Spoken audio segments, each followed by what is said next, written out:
this is Dragon Feather, and I just got a text message. Hey, this is Dragon Feather, and this has been a requested video ever since I mentioned it somewhere in one of my other videos. I've been asked to tell you guys a story about how my dead friend occupied my house for a while. And it's an interesting story.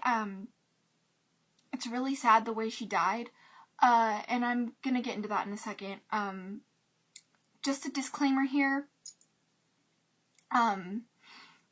Please don't, start fights in the comments about this kind of stuff, because, I don't know, when people do that, it just makes me feel like it upsets, certain spirits. I don't know how to explain it, I don't know, I'm just requesting you guys to be cooperative and not really start any arguments about this kind of thing. But anyway, I'll start off now. So my friend who died, she died when I was in 5th grade, and I believe she was in 4th grade at the time. And to be honest with you guys, I don't actually remember her real name because I never really called her by her real name, though I know some of my friends know her actual name. And but anyway, I would call her Lily. We would do these things called knee circles at the bars and the playground and stuff like that in our school. And for those of you guys who don't know what knee circles are, there's these certain pull-up bars almost that go up like this, and then there's a bar across, and we would go up on those bars and sit with one leg over and one leg behind and do flips on them. Backwards, forwards, sometimes with 2 legs over and do flips on them. But that was the thing that we did, and I was helping her learn. I was teaching her how to do it. So then we were doing that for a while, and I just met her. I met her a few years before that, and I was just recently starting to teach her how to do the flips and such. And one time in the morning, I go out to do flips with her and stuff, and she's not there. And I'm like, oh, okay, maybe she's just sick. And she ended up not showing up for 3 or 4 days after that, and so I got pretty worried. And then they finally released the story in the school, and what happened is that she was shot by her grandpa. Her grandpa shot her mom, her dad, and then himself. And it was really traumatic for a lot of the people who knew her, especially one of my close friends. I won't mention her name on my channel because I didn't ask her about it. But it affected her probably the most out of anyone. She was the closest to Lily, as I call her, than anyone. And it was very traumatic.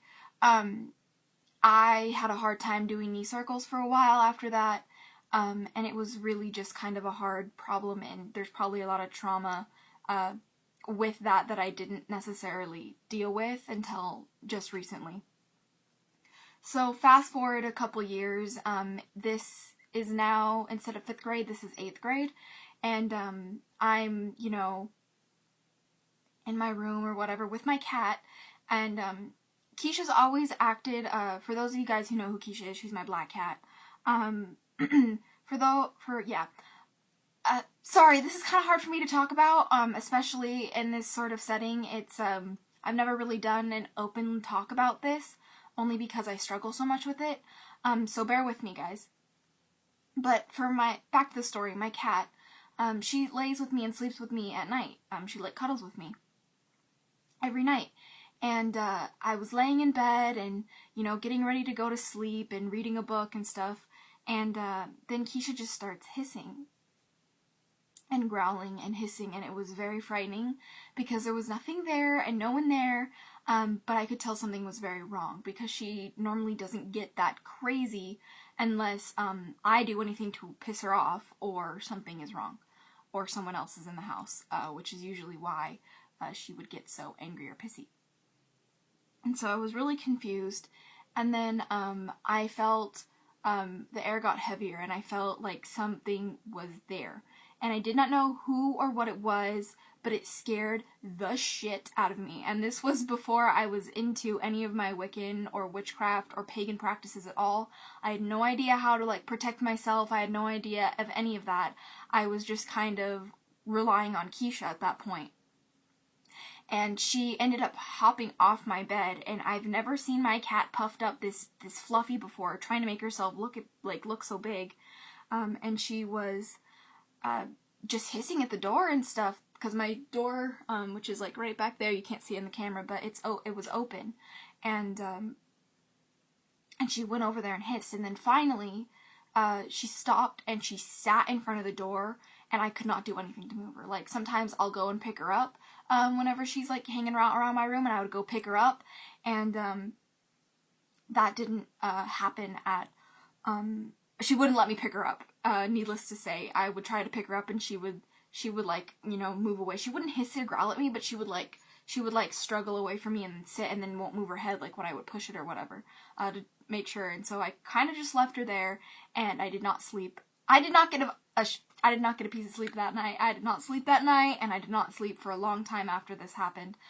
This started to become a pretty common occurrence, and so because of that, I started to sleep with the lights on, and I could not sleep with the lights on. I could not sleep without the lights on, without my back completely against the wall, because at the time I had my bed against my wall, and I could not sleep without my back against my wall, with Keisha laying with me, and with the lights on and all the doors closed, and I was very paranoid, and I did not get much sleep at all for the longest time.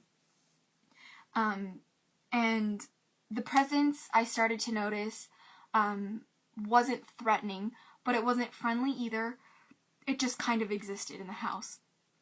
And it was getting to the point to where my mom even felt it too, and she was saying, yeah, I feel something too. And it was really bothering me, and because it was bothering me so much, this has been going on for about a period of 3 weeks at this point, and I finally bring it up to some of my friends at school. And I said, I don't know, there's just like this thing at my house, like, you know, telling scary ghost stories or whatever.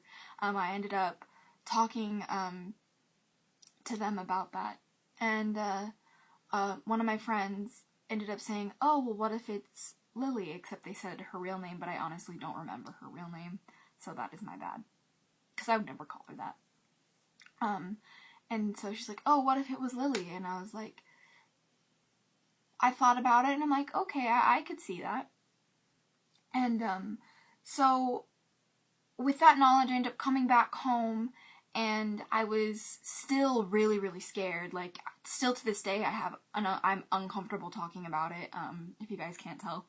But I sat on my bed that night, and I just sat down, and with my cat or whatever, because I didn't want to do anything. And this is how I realized Keisha was my familiar. And I guess that's another story, but I can kind of put it into this one, I suppose. But she was curled up on the bed, laying on a pillow, while I was sitting at midway, like right here on the bed.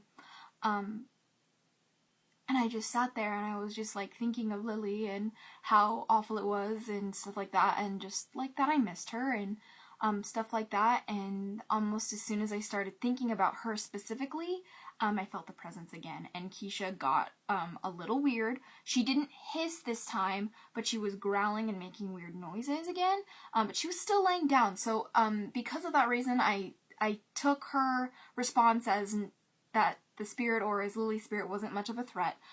So I just sat there, and I said out loud, I said, I don't know if you're Lily or not, but you're really making me uncomfortable just kind of existing in my house.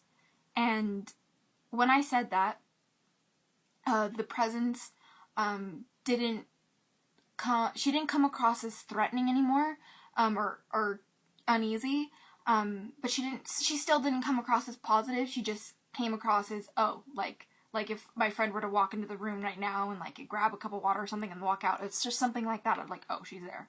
And I've never actually done a ritual or any sort of thing to get rid of her.